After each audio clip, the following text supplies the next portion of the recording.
महाराष्ट्रातील प्रत्येक अपडेट जाणून घेण्यासाठी आजच मेट्रो रायगडच्या सोशल मीडिया प्लॅटफॉर्मला लाईक, फॉलो आणि सबस्क्राईब करा।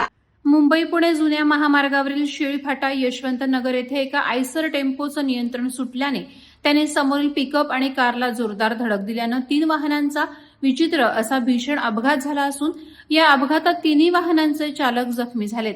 मुंबई पुणे जुन्या महामार्गावरून आयसर टेम्पो क्रमांक MH47Y2645 हा चालक पुण्याकडून माल घेऊन खोपोलीकडे येत असताना तो शिळीफाटावरील यशवंत नगर येथे आला असता टेम्पो चालकाचं टेम्पोवरील नियंत्रण सुटल्याने त्याने समोरील पिकअप क्रमांक MH12QW1265 आणि सेलेरियो कार क्रमांक MH14Y0927 ला पाठीमागून जोरदार धडक दिल्यानं भीषण अपघात झाला। या अपघातात तिन्ही वाहनांचे चालक जखमी झालेत।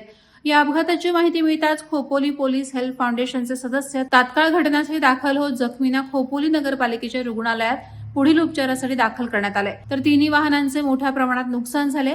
तिन्ही अपघातग्रस्त वाहने रस्त्याच्या बाजूला घेऊन रस्ता वाहतुकीसाठी चालू करण्यात आलाय। तर या घटनेचा पुढील तपास खोपोली पोलीस करत आहेत।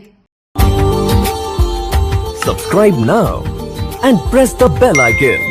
Never miss an update.